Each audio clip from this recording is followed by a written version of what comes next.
ধান থেকে চাল হয় জানেন তো, আবার এই চালের জন্যই ধান নষ্ট হয়। ঠিক এরকমই ঘটনা ঘটছে বিস্তীর্ণ এলাকা জুড়ে ধান ক্ষেত, আর সেই ধান ক্ষেতের সর্বনাশ হচ্ছে চাল কলের জন্য। কিসের জন্য? চাল কল, রাইস মিল। হুগলি আর বর্ধমানে 150-রও বেশি রাইস মিল আছে, আর সেই রাইস মিলের হাস্ক অ্যাশ ধানের ফলনে ধাক্কা দিচ্ছে। রাইস মিলের রাসায়নিক সরাসরি ধান জমিতে, রাইস মিল থেকে দূষণের বিষ ছড়াচ্ছে জমিতে, বাতাসে।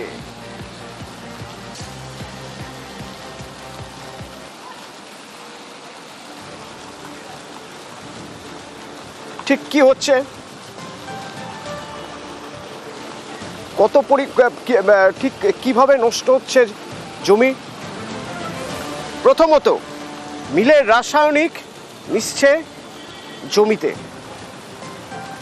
কিভাবে না, রাইস মিলের রাসায়নিক, সেই রাসায়নিক প্রথমে জলে মিশছে, তারপর সেই জল যাচ্ছে ধান জমিতে। এই রাসায়নিক বর্জ্য কি থাকে এর মধ্যে? সালফার থাকে, নাইট্রোজেন থাকে। হুগলি আর বর্ধমান মিলে 150-র বেশি চাল কল। এবার ওই রাসায়নিকযুক্ত জল যখন দেওয়া হচ্ছে চাষের জমিতে, তখন চাষের জমি নষ্ট হয়ে যাচ্ছে, উর্বরতা হারাচ্ছে, ফলনের ক্ষমতা কমে যাচ্ছে। মূল সমস্যা মিলের জল জমিতে ঢুকছে, জমির মাটি ক্যান্সারে পরিণত হয়েছে, ধান হচ্ছে না। দুফসলি জমি, বোরোতেও তাই। আমাকে এখানে ধান হোক না হোক, সমবায় আন্ডারে এখানে সাবমার্সিবলে আমার জমির এরিয়া, আমাকে বছরে 2000 টাকা দিতে হয় সমবায়কে।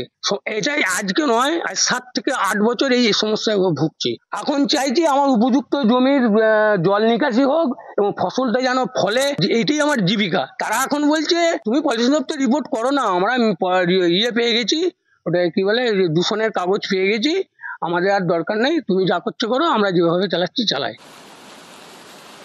দাঁড়ান, শুধু রাসায়নিক জলে মিশছে, সেই জল চাষের জমিতে যাচ্ছে, এটাই একমাত্র কারণ নয়। হাস্ক অ্যাশ, চাষের জমিতে কালো হাস্ক অ্যাশ ছড়িয়ে পড়ছে। রাইস মিলের হাস্ক অ্যাশ ছড়িয়ে পড়ছে বাতাসে। এবার হাস্ক অ্যাশের দূষণ রোখার কোনো ব্যবস্থা নেই, ফলত যা হওয়ার তাই হচ্ছে। আর কি হচ্ছে? রাইস মিলের দূষিত জল সেচের খালে, আর সেখান থেকে দূষিত জল চলে যাচ্ছে চাষ জমিতে। মাটির গভীরে নলকূপের জল, সেই জলও হয়ে যাচ্ছে দূষিত।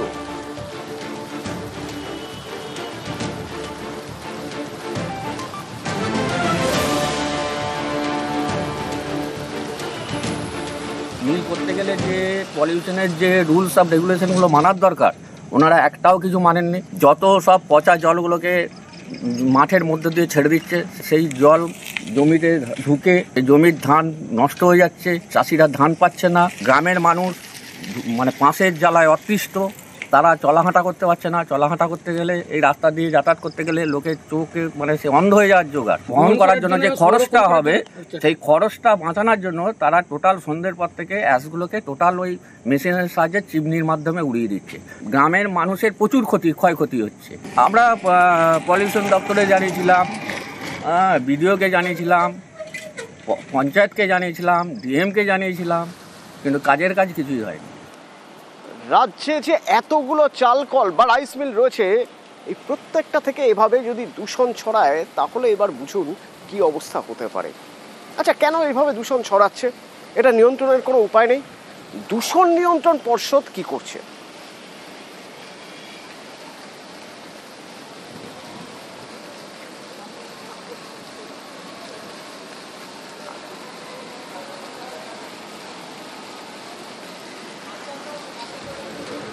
সরাসরি প্রলয় রয়েছে আমার সঙ্গে।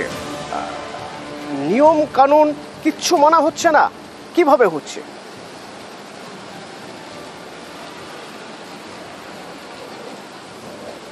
দেখো অতনু, তুমি দীর্ঘদিন ধরে সাংবাদিকতা করার সুবাদে এটা নিশ্চয়ই তোমাকে আর বলে বোঝাতে হবে না, কৃষি আর শিল্প কত সুন্দর দুটো শব্দ সহাবস্থান করে থাকে আমাদের রাজনীতিতে, আমাদের জীবনে। দেখো, এই হচ্ছে শিল্প, এখানে এখানে রাইস মিল, এই যে ধর্মরাজ রাইস মিল, আমরা আছি হচ্ছে বাজে কুমারপুর গ্রাম, পূর্ব বর্ধমান জেলা। সেখানে এই রাইস মিল, আর রাইস মিল থেকে একটুখানি তুমি নজর ঘোরালেই দেখতে পাবে চাষের জমি। চাষের জমির পাশেই এত বড় স্তূপ, পাশের স্তূপ, যেটা কালো যে স্তূপ দেখতে পাচ্ছ, এটা অ্যাকচুয়ালি হাস্ক অ্যাশ। এই হাস্ক অ্যাশ সেটা ছড়িয়ে যাচ্ছে জমিতে। এটা বলে বোঝাতে হবে না তোমাকে, যেই বৃষ্টি পড়বে, বৃষ্টি পড়লেই এই পাঁশ এটা সরাসরি জমিতে চলে যাবে, জমির জলে চলে যাবে, জমির মাটির রং কালো হয়ে যাচ্ছে। জমির পাশে যে সমস্ত জমিগুলো আছে সেই সমস্ত জমি একেবারে তার উর্বরতা হারিয়ে ফেলছে, ক্রমশ বন্ধা হওয়ার দিকে এগোচ্ছে এই সমস্ত জমিগুলো। এটা শুধুমাত্র এই দুটো জেলাই নয়, শুধুমাত্র হুগলি আর বর্ধমান বললে আমাদের বোধহয় বলা ভুল হবে। শুধুমাত্র হুগলি আর বর্ধমান নয়, এটা রাজ্যের সমস্ত জেলাতেই এই সমস্যা আছে। দূষণ নিয়ন্ত্রণ পর্ষদ কি জানে না? আমার মনে হয় না। দূষণ নিয়ন্ত্রণ পর্ষদের কাছে অভিযোগ আছে। দূষণ নিয়ন্ত্রণ পর্ষদ বিভিন্ন ভাবে অভিযোগ পেয়েছে, তারা নিজেরা তারা ইন্সপেকশন করেছে। ইন্সপেকশন করার পরেও কোনো রকম কিছু কাজ হয়েছে বলে সেরকম কিছু মনে করতে পারছেন না যারা কৃষক পরিবারের সন্তান, যারা হাইকোর্ট পর্যন্ত দৌড়তে পেরেছেন। সমস্যা নিয়ে অনেকে আছেন, কিন্তু তাদের মধ্যে একজনকে আমরা খুঁজে পেয়েছি যিনি হাইকোর্ট পর্যন্ত দৌড়তে পেরেছেন। আপনি বলুন যে আপনার কি অভিজ্ঞতা? দূষণ নিয়ন্ত্রণ পর্ষদ কি গোটা ব্যাপারটা জানে না? হ্যাঁ, 2 বছর ধরে ইনকোয়ারিতে এসেছে, প্রতিবারই ধরা পড়েছে, প্রতিবারই বলেছে যে এগুলো ফাঁস বার করা চলবে না, তারপরে এই নোংরা জল ড্রেনে জমিতে মেশানো যাবে না, সবই বলেছে, কিন্তু কোনোটাই শুনেননি। তারপর হাইকোর্টের অর্ডারে তো এখানে বলা আছে যে বয়লার চেঞ্জ করতে হবে, মিলের ভিতরে পুকুর কাটতে হবে, ওই নোংরা জল ফাঁকে বের করতেই পারবে না, কিন্তু ওরা কোনো কিছুই শোনেনি। অতনু, একটা টার্ম তোমাকে বলি, জিরো লিকুইড ডিসচার্জ সিস্টেম। এটা হচ্ছে এই যে কারখানাগুলো হয়েছে, এই কারখানাগুলো থেকে কোনো রকম লিকুইড এই চাষের জমিতে ফেলা যাবে না। এটাই হচ্ছে সিস্টেম, এটাই হচ্ছে রুল। কোনো রকম এই পাঁশ জমিতে দেওয়া যাবে না, এটা সিস্টেম, এটা রুল। এটা মেনেই তবে কারখানা চালাতে পারবে। যে হাঁস গ্যাস যেটা বাতাসে ঘুরে বেড়াচ্ছে, তোমরা বুঝতে পারছো কিনা জানি না, আমরা এখানে প্রবলভাবে সমস্যা ফেস করছি। আমাদের চোখে মুখে হাঁস গ্যাস ঢুকে যাচ্ছে, সেটা বাইরের বাতাসে ফেলা যাবে না। এতগুলো নিয়ম মেনে তবেই এই কারখানা চালানো যাবে। কিন্তু দূষণ নিয়ন্ত্রণ পর্ষদের নির্দেশ যে মানা হচ্ছে না, তা নিয়ে কোনো হেলদোল নেই। একের পর এক অভিযোগ হয়েছে দূষণ নিয়ন্ত্রণ পর্ষদে, এমন নয় যে অভিযোগ হয়নি। জিরো লিকুইড ডিসচার্জ পদ্ধতির কথা বলা হচ্ছে, সেই জিরো লিকুইড ডিসচার্জ পদ্ধতি কি আদৌ মানা হয়? আদৌ সেই প্রসেস হয় না, হয় না। ফের খেলা হবে 26-এ, পশ্চিমবঙ্গ জুড়ে খেলা। ফের অনুব্রতর মুখে খেলা হবে স্লোগান। সাঁইথিয়ায় ফুটবল ম্যাচের উদ্বোধনে খেলার বার্তা অনুব্রত মণ্ডলের। 26-এ ইলেকশনের আগে মাঠ পরিষদে এখানে খেলা স্টার্ট করেছে।